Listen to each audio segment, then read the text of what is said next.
I Doubt It podcast with Brittany Page and Jesse Dollemore.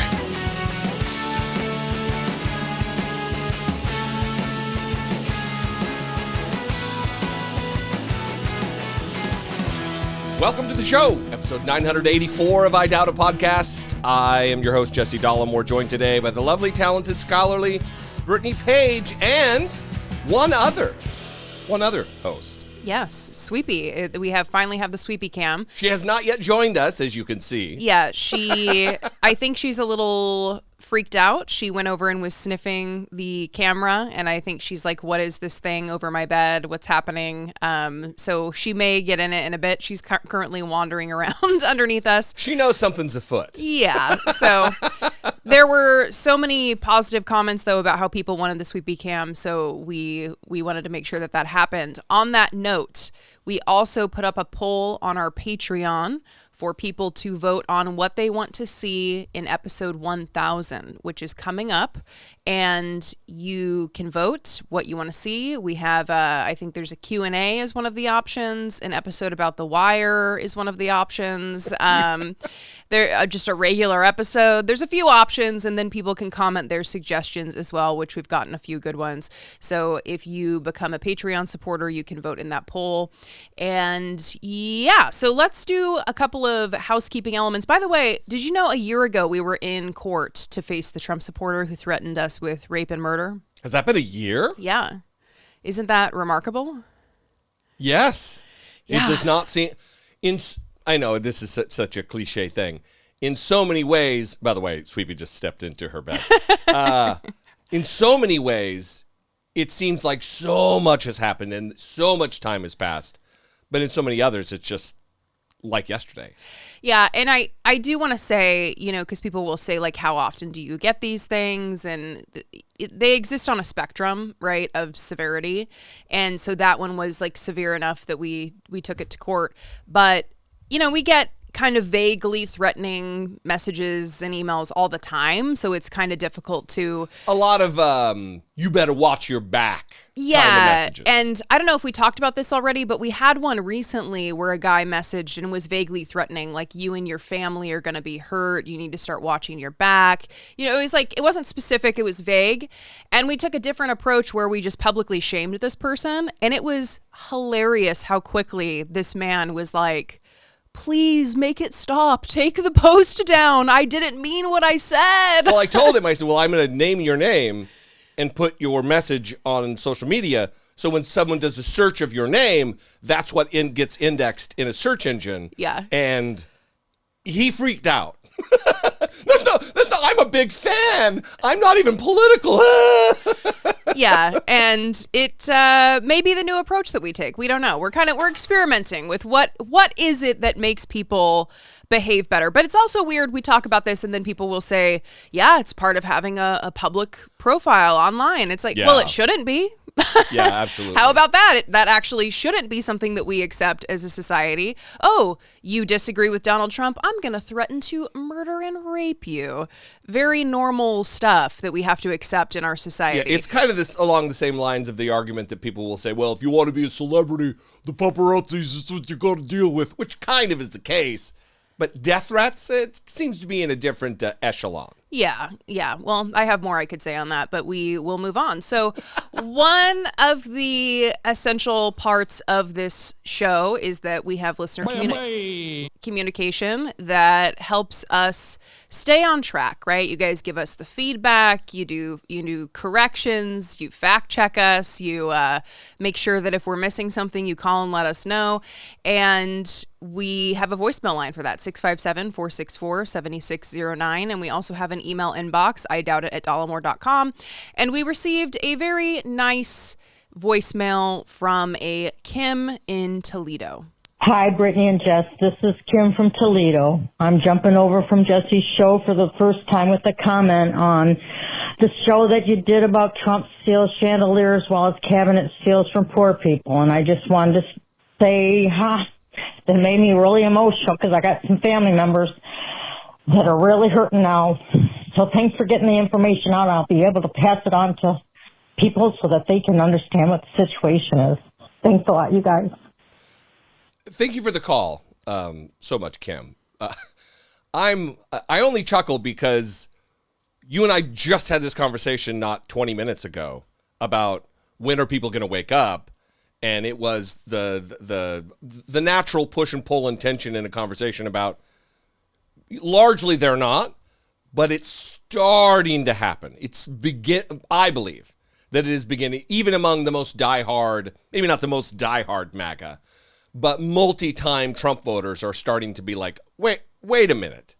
We've heard you say a million times we can't afford this or that or this or that, and you're gutting Medicaid and SNAP and all these other benefits, yet there's billions of dollars for White House ballroom projects and the Triumphal Arch and all these other legacy building vanity projects. Yeah, well, this voicemail made me emotional, and I think part of it is Kim's obvious emotion at the end there particularly, but I think maybe just the juxtaposition of talking about the death threats and then also having like a voicemail where there's a reminder of this. Not everyone hates us and wants us dead? Well, no, not that, although sure, but that, the things that we're talking about are being shared with people who may be impacted by that message and who may potentially change their behavior, including their voting behavior based on something that we talked about. And that's really the goal here, right? Is to change hearts and minds.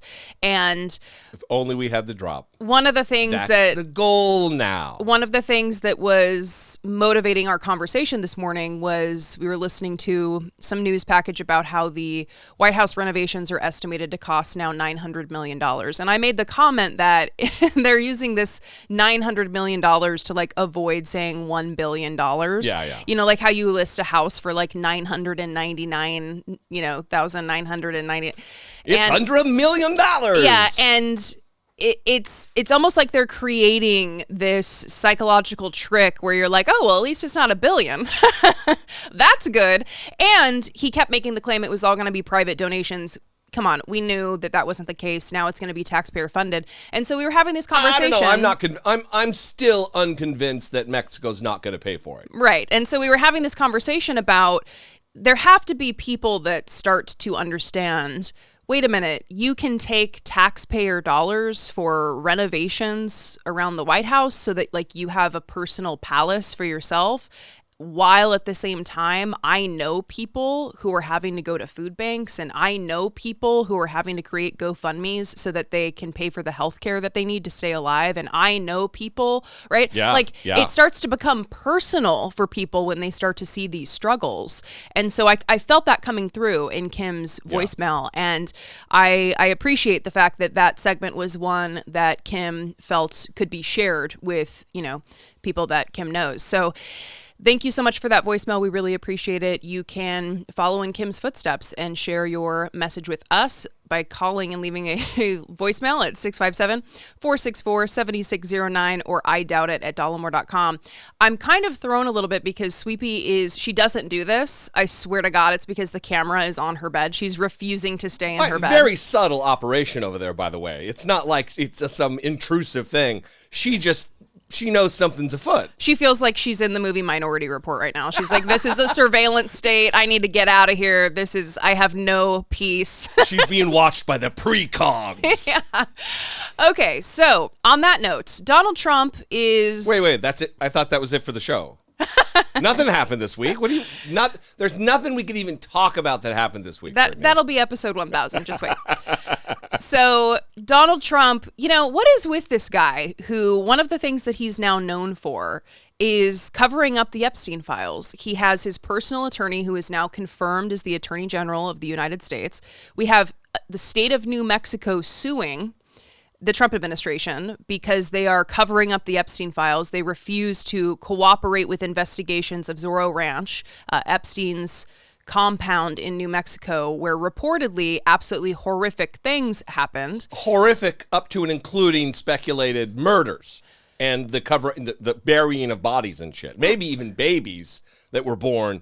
There's a lot of weird shit that I would have categorized all these things as like just wild conspiracy theory, but now that so many things have come out, it's like maybe we need to actually do have investigations by actual law enforcement and investigators and prosecutors to suss out what is conspiracy and what is not. I mean, that's really the goal of said investigation by the Attorney General of the state of New Mexico, not just some group of QAnon people. And so, yeah, legitimate people. You would think that because of this situation for Donald Trump, that he wouldn't lean into talking about young, beautiful girls also being accused of raping a 13-year-old, like Donald Trump is. Also having to pay out millions of dollars after being found liable for sexual abuse by a jury of his peers. Anyway, we'll stop the list. Also, over 24 other women who have alleged credibly that Donald Trump assaulted them. But, there's nothing to see here, Brittany Page. You think he'd avoid talking the way that he talked at this rally on Friday? No, these young, beautiful girls in the White House, they come in. Now, I'm not supposed to say beautiful, but what the hell? These gorgeous, beautiful girls, they want to be safe, and they come, Mr. President, may I speak to you? Yes. Thank you, sir. Thank you. I said, why are you thanking me? Because a year and a half ago, I was afraid to leave. I was afraid to open the door of my apartment. And now I walk to the White House every morning and I have absolutely no fear. Thank you, sir. With tears in their eyes, they said, thank you, sir. We feel safe walking around D.C. now. He was this close from slipping into big, strong, beautiful girls. I mean, he was ready to meld the two different lies. Well, I also love that he's like, they tell me to stop talking about young, beautiful girls, but I just can't stop. Can't stop, won't stop. It's such the nature of the way he thinks that there's no stopping that. That's just, it's like, hey, hold your breath for 10 minutes. I mean, God, that would be fucking great if Donald Trump would try to hold his breath for 10 minutes, but he can't stop. Yeah, so That's pervy-ass perv shit right there, too. This was at a rally for Republican Bruce Blakeman, and behind him, if you were watching the clip as it played, you could see that these were cops in uniform, which is, just normal stuff. Endless normal stuff happened during this rally. We're going to get to that in a moment, but an audience filled with cops who never at all get accused of beating their wives and also being radicals. And Sweepy has entered her bed again, so that is nice. She's accepting the surveillance state. I think what we need to do is ignore the shit out of her and let her just do her I've thing. been trying, but she's been pacing. Okay, Donald Trump also posted on Truth Social this image of himself wearing a Trump 2028 hat, and on the bottom, I guess in We the People Constitution font, it says, we are going to win. And this is something that he continues to say. He continues to directly tell us that he has no plans to leave office. And the media will say that this is a joke or he's leaning into something that he can't do. All the while, you may remember last year, Steve Bannon, who was in the first Trump administration in the White House. He was one of the White House advisors. I can't remember his exact role in the first Trump administration. Just a domestic policy advisor or senior general political advisor. But he was paid by the White House. I mean, we the people paid his salary. Yeah, and remember that just last year, Steve Bannon was saying that they're working on many different alternatives to ensure that Donald Trump is still in the White House come January 2029. I haven't said we're going to amend the Constitution. We're working on 5 or 6 different alternatives that President Trump could run again and be president. And quite frankly, I think 4 or 5 of them are going to work. And I continue to say, as I told Bill Maher, on the afternoon of January 20th of 2029, Donald Trump's going to be president for his 3rd term. One aside, fuck Bill Maher for having fascists on and cavorting with these dipshits who are endeavoring to violate the United States Constitution, end democracy in the United States, and give our authoritarian president a 3rd term extra constitutionally. The other thing that they're plotting, these 6 or 7 things or however many things he referenced, the other thing that they're plotting is armed, masked, secret police at the polling stations. That must be one of those numbers, because that's the other thing on multiple occasions he's promised. These people aren't moored to the Constitution or the rule of law or back in the blue or the police or any of the other things they say. What they are moored to, what they are tied to, what they are dedicated to is the prospect of standing up fascism in the United States, doing away with democracy, and ruling like a Fourth Reich for 1,000 years. That's what they want. They want a white ethno-state, and they are trying, try against try, hope against hope, to make it happen. Well, and when are these people who have consistently downplayed and accused people of being hysterical when they talked about the threat of Donald Trump, when are they going to say enough is enough? I'm going to actually accept that he is capable of doing things that are illegal and being very creative in the ways that he engages in illegal conduct. So when you say, well, how can he do that?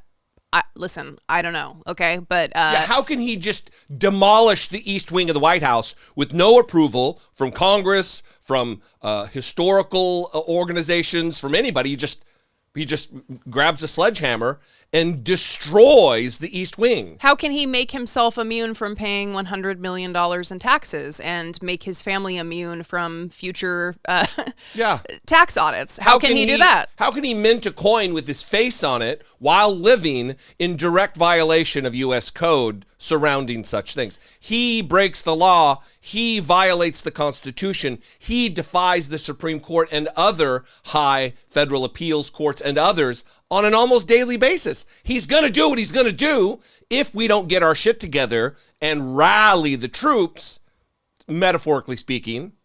Well, and again, the imagery at this rally with these uniformed officers standing behind him, applauding him as he's there rallying for a Republican candidate, they were applauding when he would say things like, I'm the first president to say that there should be the death penalty for anyone who kills a police officer. Yeah, you're also the same one who gave pardons to insurrectionists who beat cops with objects, poles, other weapons. And so does that matter to these cops? No, it doesn't. They were there. They were applauding. They were giddy. They were thrilled, happy to be there, happy to be used as props. Fully in support of this new political order in the Republican Party where everything's political.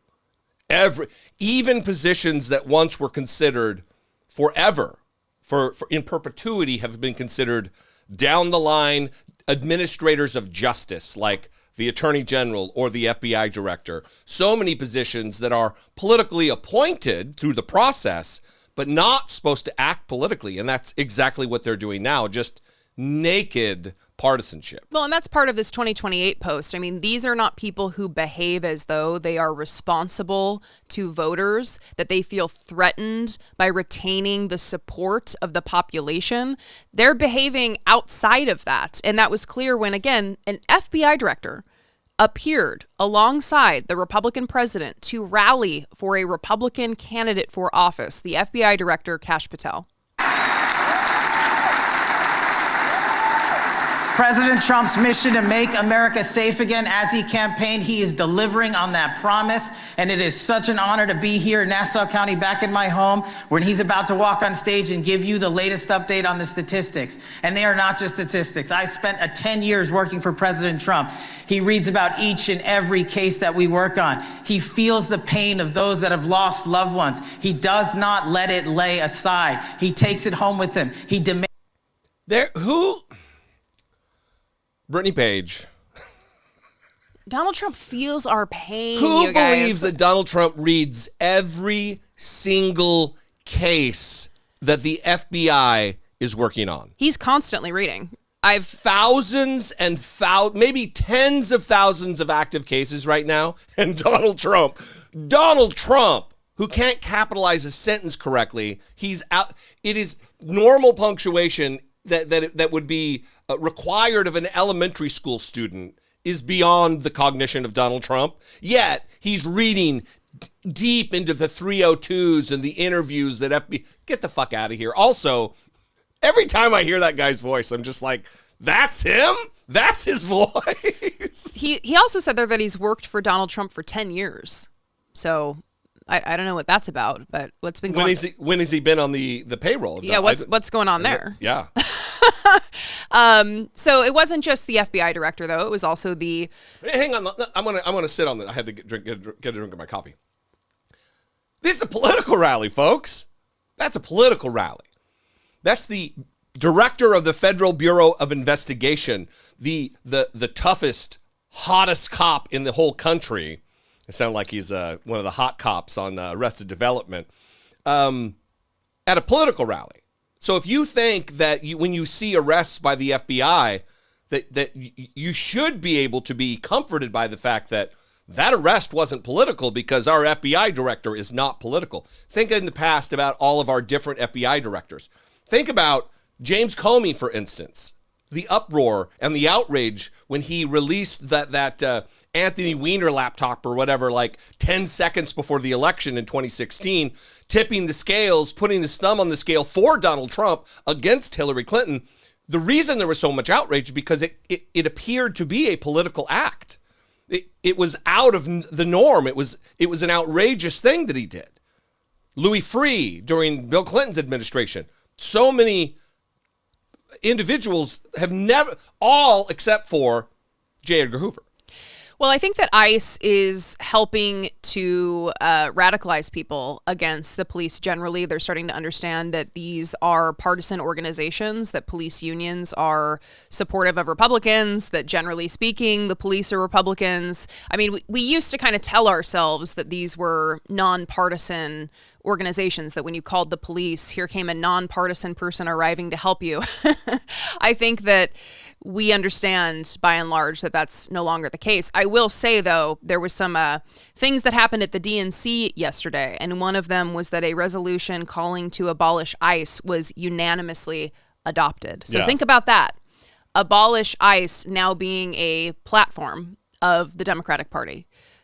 Wonderful progress that we're seeing here. Colloquially speaking, that's not the official Democratic platform of the party, but it's certainly from the party organization saying yes to this from high-level officials is huge for Democrats. Yeah, again, because of what we're seeing, it is becoming untenable to allow ICE, police, all of this overreach and violations of human rights. It's becoming unacceptable, and that's great progress.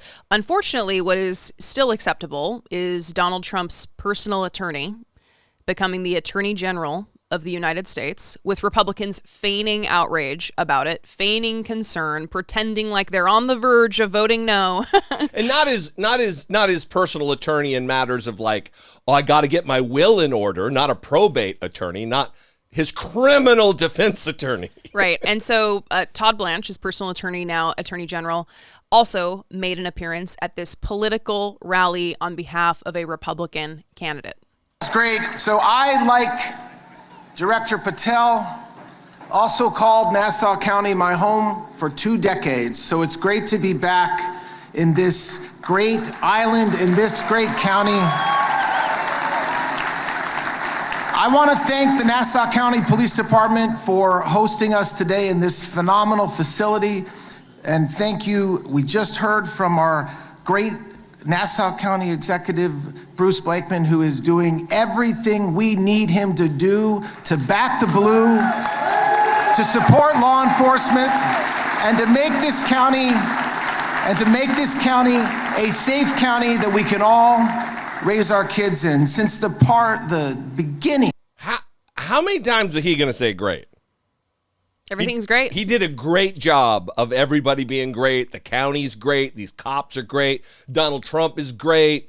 The fact that our attorney general is endorsing candidates at a political rally, not so great. Yeah, and I want to go back to the cop conversation actually in ICE because, they're giving out these gloves, and I think you talked about it on the Dollemore Daily in the previous week. The shock gloves. Yeah, and they're spending millions of dollars to buy these gloves that can deliver shocks, and they have already been in use. where it relates to the police. And there's this new Mother Jones article out quoting a cop in 2022 who said that if he tried to take the gloves from his officers, that he may have a mutiny on his hands because they've grown really attached. And literally in this article, this is what he says, quote, "In today's society, you know, everybody's filming everything. Everybody has a cell phone." And then he goes on to say, if an officer punches someone on camera, that can go viral in an instant. Even a standard taser leaves puncture wounds. But the glove is low optic, and it looks better on camera, and it looks better to those witnesses. With a glove, there are no burn marks or scars. I mean, just explicitly stating, we want these gloves because we want to hurt people. We can hurt people, and it won't be as easy to document or prove. Yeah, it's like that episode of The Shield with Vic Mackey, who goes in there and I beat him with the phone book because it doesn't leave as many marks. It's the same thing. The thing that used to be like this radical cop show, it's a guy publicly feeling, and I think this is the most important aspect of this, he feels so comfortable talking about it because of where we are in the country. And I know that quote was from a few years ago. In 2022. But it's post-Donald Trump. It's Yeah. during Donald Trump's ascension to a second term. Yeah. Very, very disturbing. And then you have the optics again, going back to, if you were watching this on video, all of those officers applauding and smiling and being supportive of this political operation in the background. Yeah. Extremely disturbing. While these cops are there, while Donald Trump endeavors to imprison a man for a decade of his life, maybe the rest of his life, for touching the water in an open air public area in David Hurd. And these cops back his play.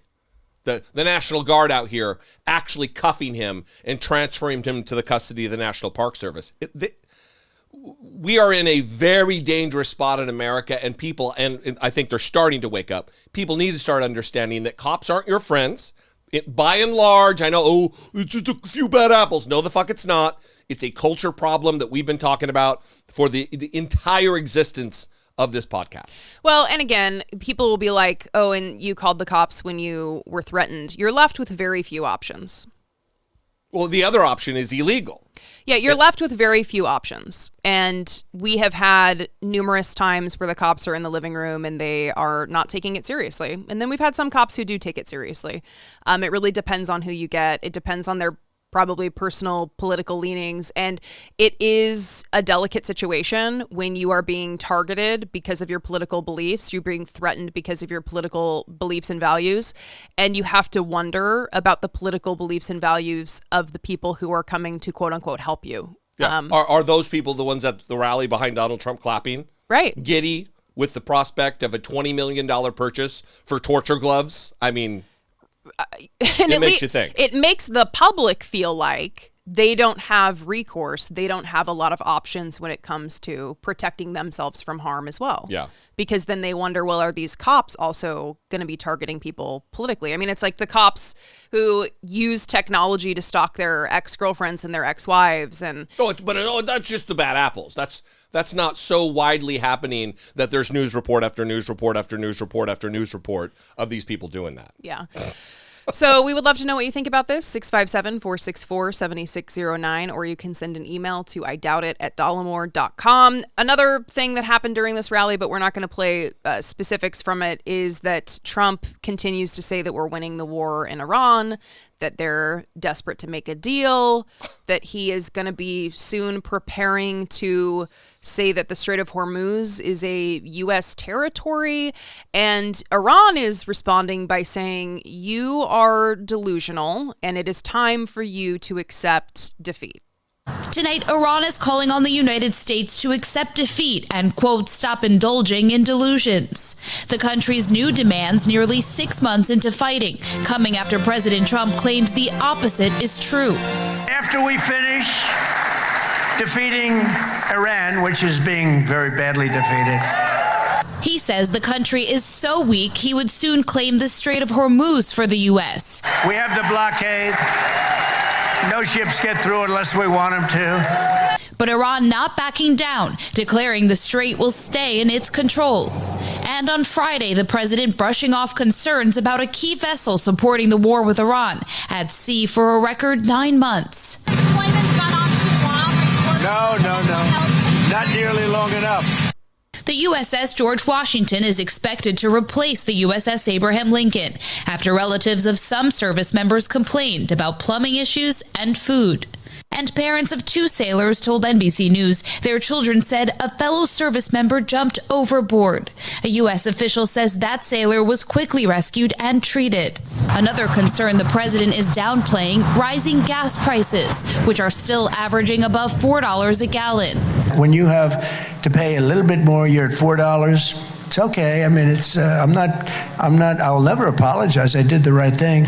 And with Iran holding firm for now, the White House in a holding pattern. If they hit, we would hit back 100 times harder. What if it's right before the midterms? Do you care? Well, it could be, but people are looking at gasoline prices. That's all they're looking at. They like the fact that I'm stopping this lunatic nation from having an atomic bomb. Absolutely out of touch. That the USS Abraham Lincoln right now, that is running out of food, that doesn't have hot water for showers, that 5,000 to 6,000 sailors and Marines are on this vessel. The deployment hasn't gone long enough. They're 3 months shy of 1 full year at sea. People are jumping overboard in an attempt to ostensibly kill themselves or bring attention to the matter. I mean, who knows? I've heard reports from parents in news reports about people, what they ate for the day was a half a cup of rice and 2 tortillas. On board a United States aircraft carrier that has the functionality to have supply boats and hospital boats come out and replenish their rations and everything else. This is dereliction on the part of Donald Trump and Pete Hegseth. For all of it's the same thing. Back the blue, we love the cops, yet pardon people who attack cops. It's also, we love the troops. We love maximum lethality. You got to back the troops. Oh, patriotism. Yet we are terrorizing our soldiers or sailors in this case, and Marines, through lack of food and lack of creature comforts that pen to morale. If you do have a demoralized fighting force, you're not ready for what may come. And I'm not talking about offensive measures like we're doing against Iran right now. I'm talking about what happens if North Korea or some other nation decides to actually do something that warrants combat. We won't be ready. Yeah, and the reporting has been absolutely horrific to read. I mean, family members reporting that they're getting text messages from their loved ones on board saying that they hope they don't wake up tomorrow. It is significant. And because of that reporting, the government, even as they say that it's fake news and that this isn't happening and that they've seen no increase in mental health crises on board, they are sending an aircraft carrier to relieve the ship. And but only after controversy. They would have left him out there who knows how long. No, of course. I'm saying that the reporting was crucial in forcing the government, even as they say that reporting is filled with lies. And, I watched this interview on CNN with someone who claimed that they were the parent of a sailor on board. And he kept saying that he's only heard positive things from his kid that's on board, and that he was almost like insinuating that it's a generational thing, that like his kid is really positive and able to handle hardship, but other people of that generation aren't. And I'm like, where did they find this guy? And is this the Ellison takeover? Is this like the beginning of the Ellison, Barry Weiss, CNN going conservative, CBS going conservative? Is this the beginning of this happening to CNN? He sounds just like Donald Trump. Well, my kids are stronger. My kids are more patriotic, whatever. And to the CNN CBS comparison, we are seeing that start to happen. We're actually seeing, and we're not going to cover it here. We maybe will go a little deeper on this, but there are several contracts that have not been renewed. People are saying, nope, I'm out. Next, when my contract's up, I'm moving on because things are too uncertain right now with the consolidation of billionaires owning media. Well, and to shape the narrative. Sorry. I like your comparison to Donald Trump because, and let's just play that clip for people that haven't heard it, of when he said that the deployment actually hasn't been long enough. Members of U.S. service members no, that ship is moving. No, they're not. That ship is moving right now, or very shortly, and it's being replaced with another very similar ship. Has the deployment's gone on too long? No. Not nearly long enough. Thank you, everybody.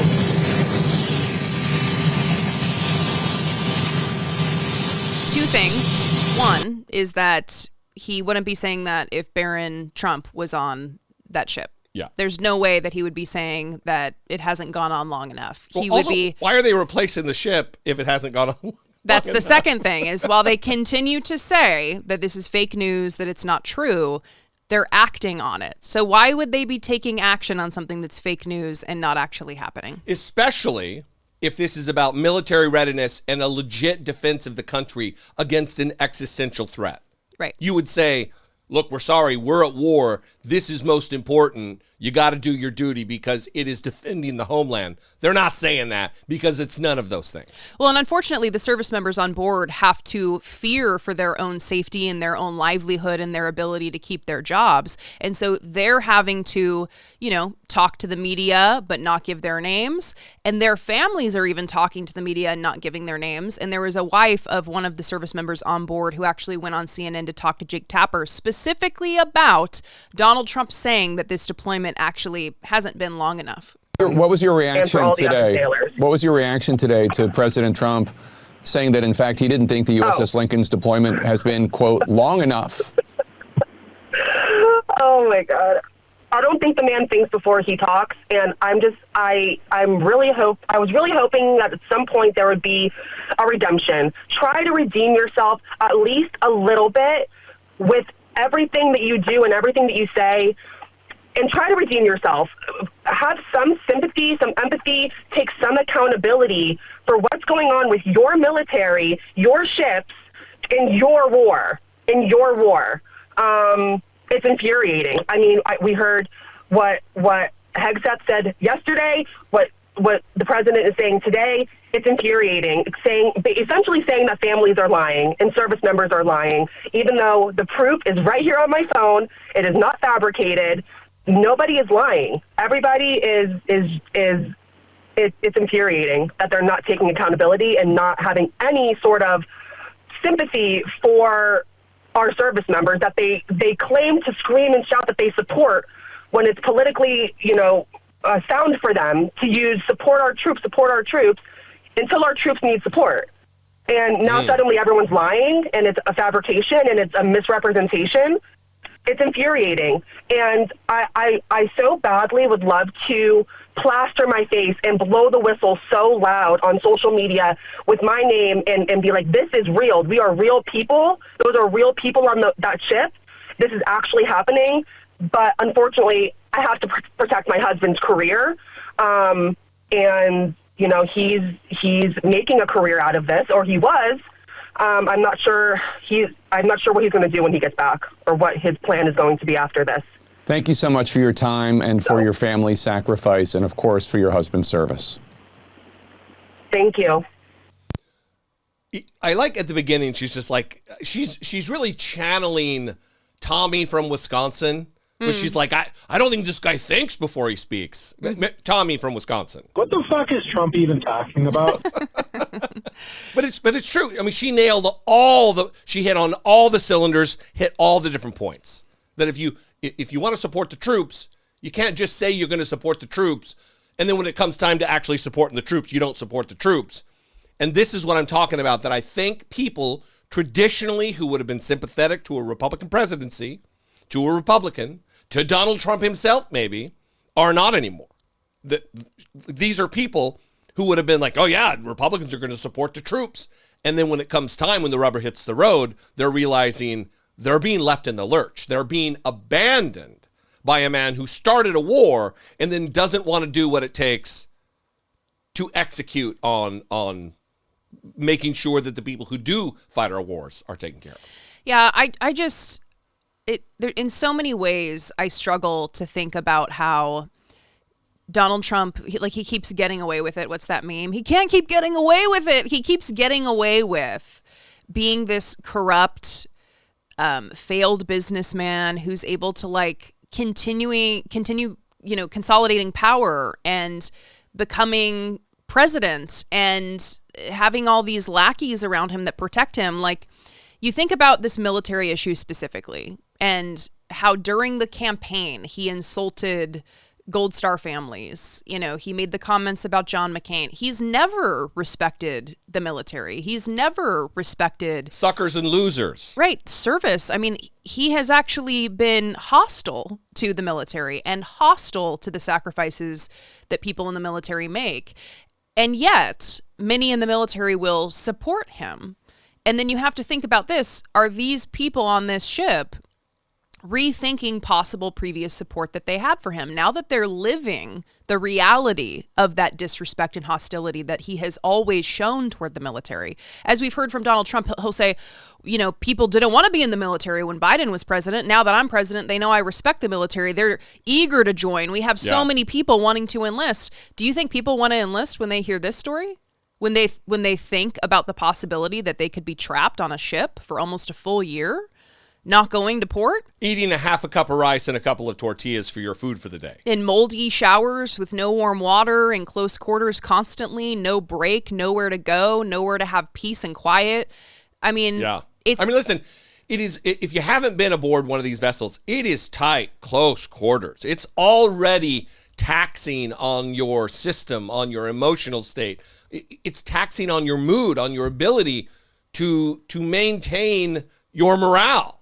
You're already working from a deficit. And when you start chipping away at the little things that make you feel at home and feel like you want to continue to serve, it's taxing. It's a toll.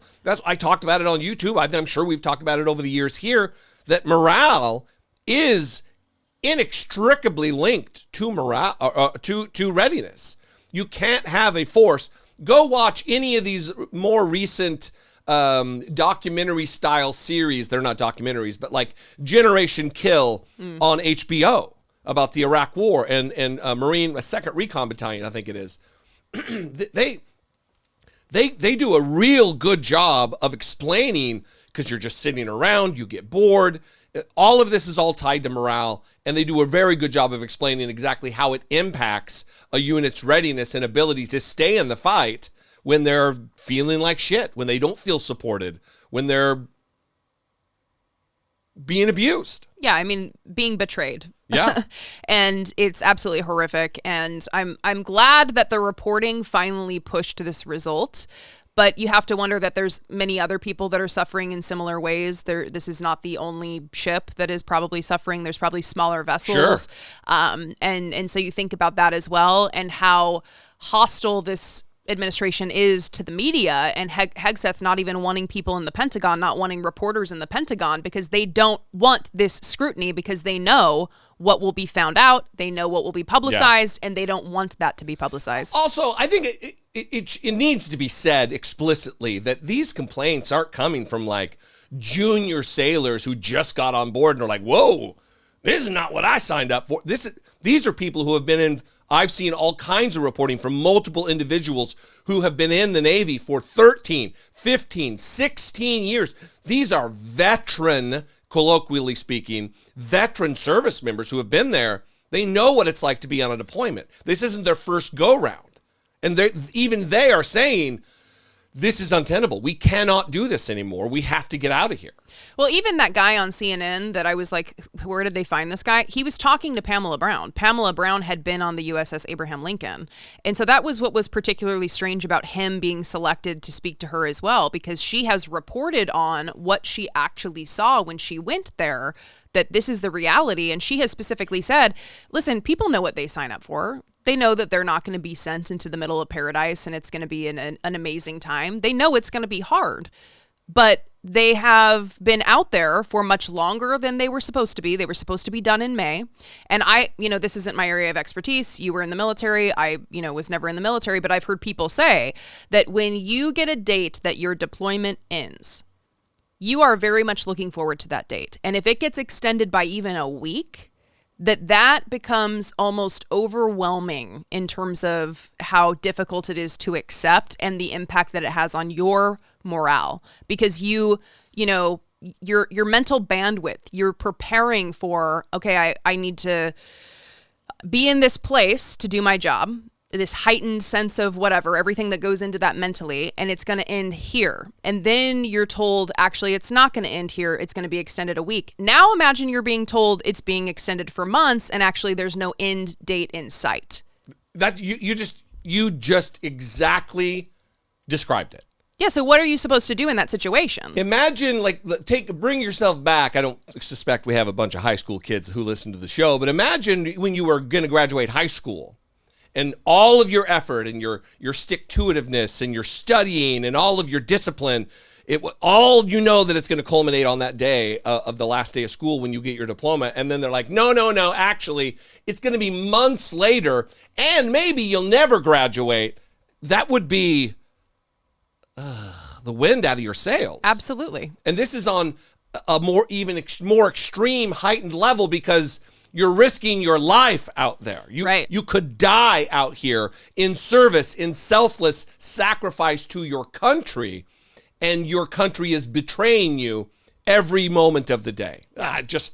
It's wild what's happening. Yeah. So, and we're the richest goddamn nation on the history of the planet. We fund our military to the tune of the next 9 nations combined, and we can't feed our people.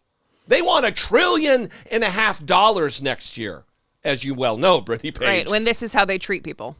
And this is how they fund. Like, what are they doing with all of the nearly $1 trillion that we gave them this last year? Where'd all that money go? Well, I think they're redesigning the ships in the suggestions that Trump has. In Donald Trump's honor, too. Yeah. And also they're naming ships after him, too. Yeah, so anyway, 657-464-7609. Anyway, 657-464. Or send an email to idoubt@dollemore.com. Here's some good news. Donald Trump was elected in large part because there was a fracturing of the Democratic Party, and there was a lot of anger at Kamala Harris for not holding to some previously professed progressive values, some previously held progressive values, and instead kind of running Republican light, and also literally running with Republicans. Literally sharing stages with multiple Republicans. Literally, and look, this is something I've complained about since the convention in 2024. Literally giving primetime speaking slots to several Republicans at the convention. So I just want to bolster the point. It's not just her running Republican light. She ran with Republicans. And specifically refusing to platform Palestinian speakers, refusing to, push on ensuring that Israel would be held accountable for its crimes in the genocide of Gaza. And so, all that happened. If you listened to this show, then you understand that we were fully on board with those criticisms. We talked frequently about those criticisms. However, we would often say, you have to vote for Kamala Harris. And we obviously voted for Kamala Harris. And did everything we could to support the campaign. Right. And Donald Trump was elected. So what's happening now in the Democratic Party, I think, is something to feel good about. And that is that a lot of progressive candidates are winning. That is fantastic. But even in areas where progressives are not winning, regardless of who wins, we're seeing the candidates that we're facing off in the primaries, moderate versus progressive, regardless of who wins, we're seeing them come together in unity and say, our disagreements are not as important in the scheme of things. We need to beat this Republican candidate. And there's a few examples that we're going to talk about today. One of it is in Wisconsin, where the progressive Francesca Hong lost to the moderate candidate David Crowley. And David Crowley was asked what his position is on running with Francesca Hong. Are they going to join together? And this was his response. Do you expect the other Democratic candidates, including Francesca Hong, not come together and support your campaign against Compton? Absolutely. We're going to be getting together relatively soon to actually start our unity tour. Unity tour. Amazing. Yeah. That's what we need. Listen, all the criticism, excuse me, having a real rough time with the throat today. Maybe you should have gotten water and not just coffee. How dare you, sir? I love when they're right there in front of me. I know. One of the other criticisms during the Kamala Harris campaign in 2024 was the fact that there was a call for the hard left or some of these farther left progressive types to say, well, we're not going to vote for Hillary Clinton, for Kamala Harris now because of all the mistakes that were made, all these missteps, all of these bad decisions. We're not going to vote for her. And now we're seeing almost universally the progressives saying, when they lose, we're going to back the play of the moderate. And I don't know how moderate or middle of the road Crowley is. I'm not super familiar with exactly what his positions are, but it is very good to see that they see the very real threat that Donald Trump poses, and will pose, and they're getting on board with supporting somebody who's, too corporate, too middle of the road, too milquetoast. Yeah, and this was an example of a moderate winning and a progressive losing, but we had in Michigan where a progressive won and a moderate lost, and that is Abdul El-Sayed, the progressive, and Haley Stevens, the moderate, losing. And moderate's pretty really giving her credit. I mean, Israel comes to her in her dreams at night. That's why I kind of laughed when I said moderate, because yeah. So, but they came together right after the election, and that election was very close. And I think it was the next day Haley Stevens said, I endorse Abdul El-Sayed. To her credit. Maybe the following day she was on stage with him, hugging him, saying that, we're going to work together to win. And then she went on Fox News and gave an interview where I think it's Bill Hemmer was like bewildered by how she came together with Abdul El-Sayed, because they think he's like a radical. It's this terrifying figure.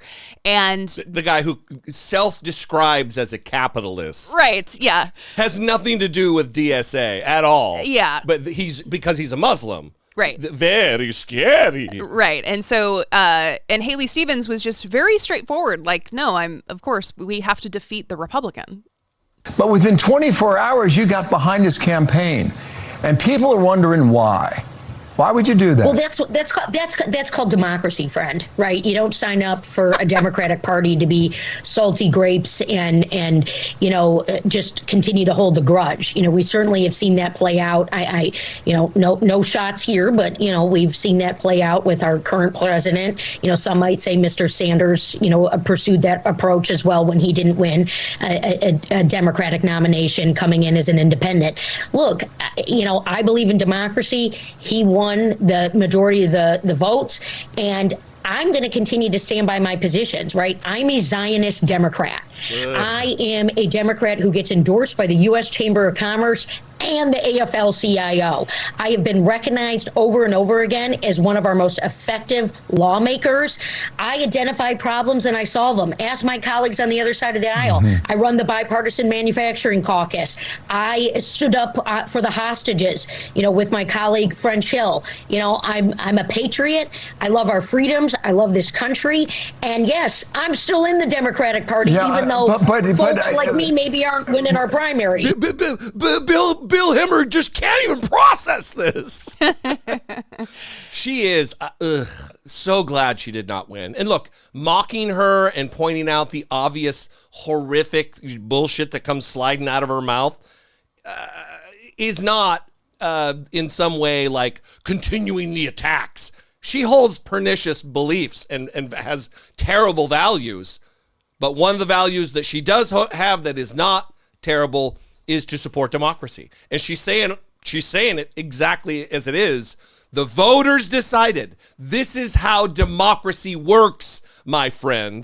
The only problem in that very funny statement at the beginning there, that's how democracy works, my friend, is that Bill Hemmer might just really be her friend. Yeah. And again, I listened to quite a bit of this interview, and I disagree with her fundamentally in so many ways, and I'm so thrilled that she lost that election. But again, I am very happy to see Democrats coming together and saying, we have these fundamental disagreements, but we cannot we cannot let this continue. We cannot let a Republican win. And so that is something very, very positive. And I know we're always trying to find positive things to hold on to give us those little brief moments of reprieve so that we're not all losing our minds and just immersed in pessimism and existential terror. And I feel like this is a good one, right? Maybe the Democrats collectively have learned a lesson about needing to stand together and not, fall on these divisions when we're faced with fascism, right? Yeah. And it's unfortunate that it took all of this to prompt that lesson to be learned, but I'm glad that the lesson has been learned, it seems. These aren't policy disagreements. This is whether we continue to exist as a democratic nation or not. I mean, it's really what it is. Also, I've been very happy. She's in my eye line, Sweepy is. Yeah. And before I drop the phone number to ask for your contribution to this conversation, she's really given the audience a little treat. She's really nice. Being very, very cute. So I was going to reference a comment about something in this section, but I think it's more important that we get to our last and final segment here that I think you're just going to love.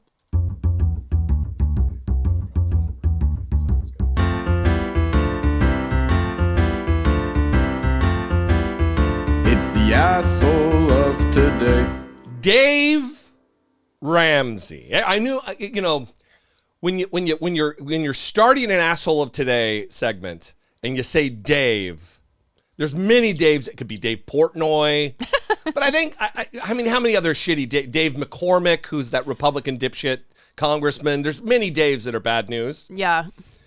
Dave Ramsey may be the biggest asshole of all the assholes of today. And of course, apologies to any good Daves out there. We don't want you to feel attacked. I know some good Daves. Okay, yeah, there's also good Daves. There's plenty of good Daves out there. I'm sure probably mostly good Daves, right?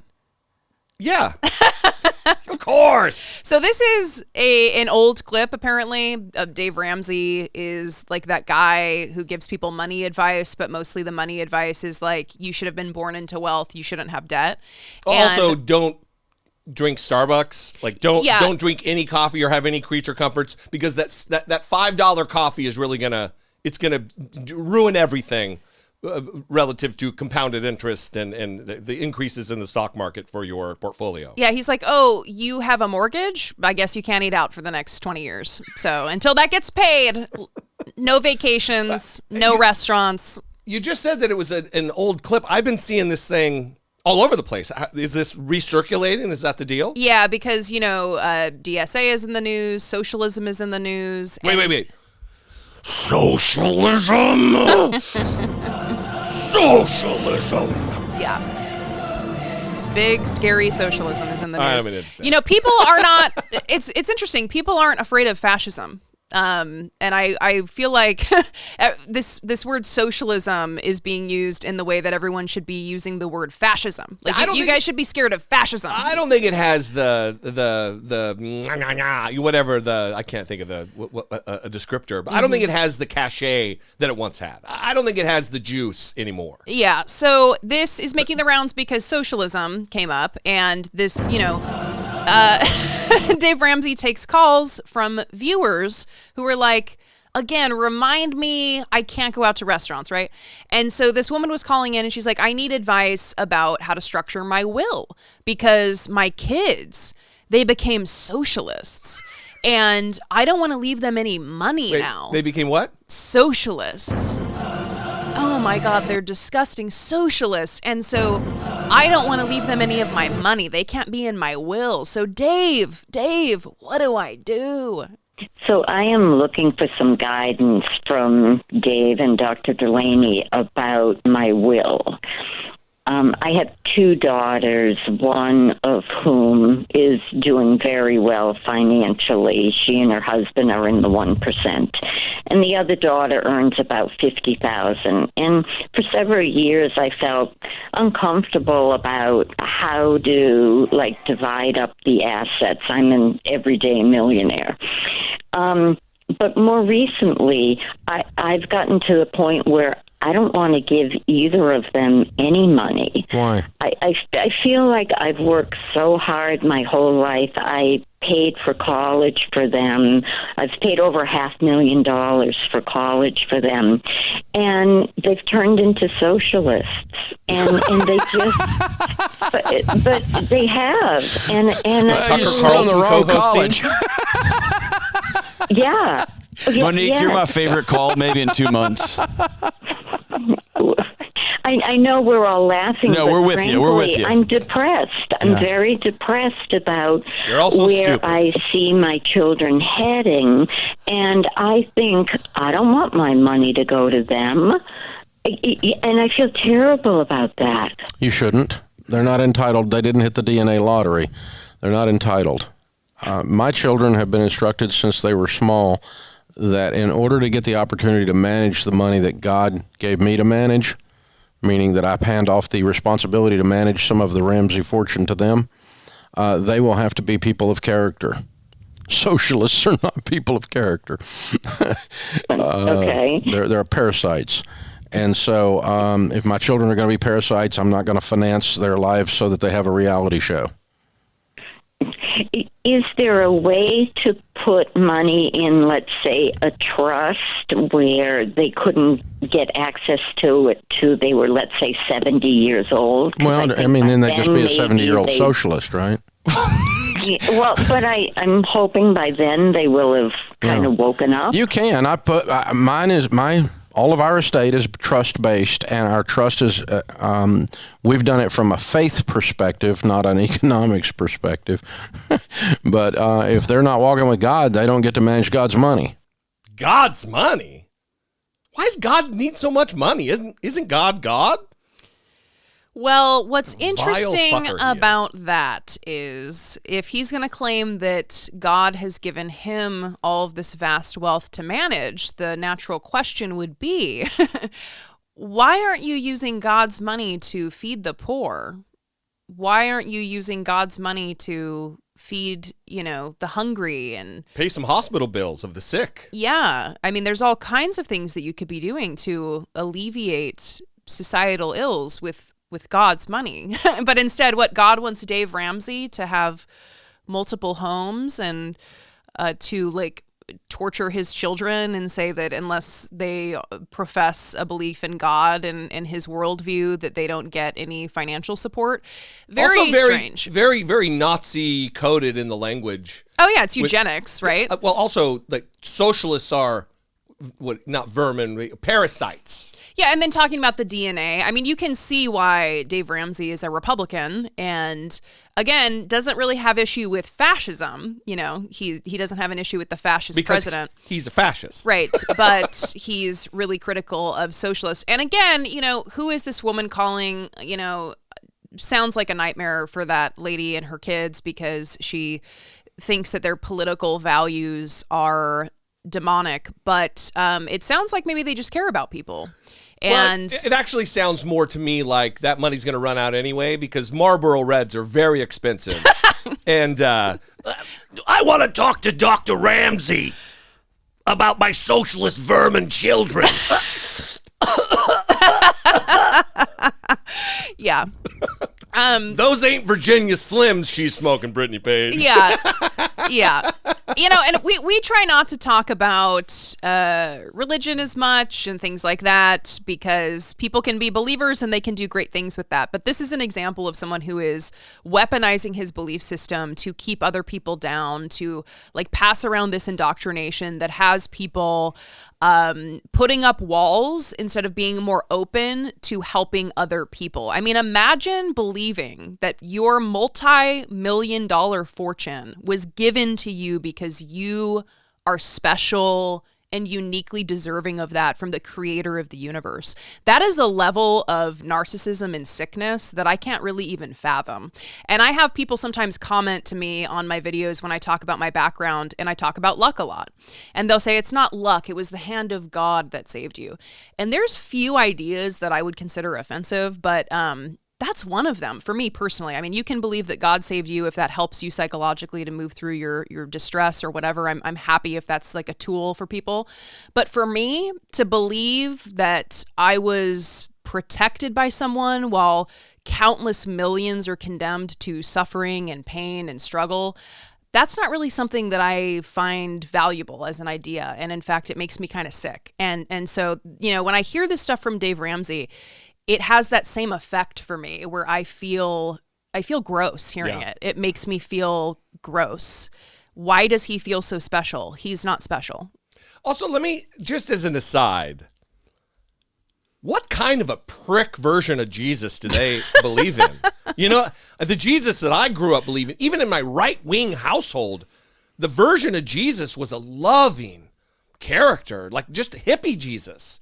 He was the poor should be fed, and the sick should be healed, and the downtrodden should be lifted out of oppression. He was the egalitarian, every love and peace Jesus. What prick Jesus is this guy? No. Wait. Your kids are sick? Are they fucking socialists? Let those cocksuckers die. I mean, what are they doing? What version of this is almost exclusively an American invention and perversion of Christianity. Yeah, well, and even the caller who was like, I hope my kids, when they're... What about my vermin children? She's like, I hope when the vermin children are 70, and they're vermin elderly people, that they will stop being socialist. And it's kind of like that idea of, I hope my kids age into being conservatives. Yeah. It's that old trope of how you get more conservative as you get older because you become jaded and angry at the world, and then you start taking it out on everyone else. Like, no, actually, you don't want your kids to end up like that, right? My socialist children have poisoned the blood of my inheritance. And the random DNA talk? I mean, come on. It's Nazi shit, man. It's Nazi shit. Anyway, we'd love to know what you think about this asshole of today and anything else that we talked about. That is it for the show, 657-464-7609. And you can email a voice memo from your smartphone or a regular old-fashioned email to I doubt it at Dollemore.com. Yeah, send your emails to Dave Ramsey. No, I was going to say daily at Dollemore.com. Oh, okay. I thought you were going to say Dave Ramsey. Yeah. Send them to Dave. Socialist parasites at DaveRamsey.com. This is actually a missed opportunity to promote one of my videos where members of the Trump administration were talking about how taxpayer money is God's money. And they're... Oh, yeah, no shit. And that's... a failure. What a failure on your part. I know. So this is 5 years ago. So Dave Ramsey was talking about his own fortune being God's money. But I guess the taxpayer funds are also God's money. And God, what do you know? He wants it to go toward dog shit gold leaf statues around D.C. Who knew? No better way to get people behind your insane spending of taxpayer dollars than to just say, well, this is God's money. Oh, well, in that case, spend it all. We need more ballrooms. In fact, make the whole White House just a giant fucking ballroom. That's what God wants. Hey, listen, if you like the cut of our jib and you'd like to help support this work, you'd like to help produce this program, go to patreon.com/IDoubtItPodcast, and you can do just there. You could pick your tier, see to what level you want to help support the show. You could also vote in the poll on what you would want to see for episode 1000. Patreon.com/IDoubtItPodcast. We love and appreciate you very much. We hope you enjoyed the sweepy cam. Sweepy. Are you a good girl? Hey, baby. We're nerds. Anyway, we love and appreciate you very much. We'll see you next time. For Brittany Page, who's sitting right there, I am Jesse Dollemore, and this has been episode 984. I doubt it. See you next time.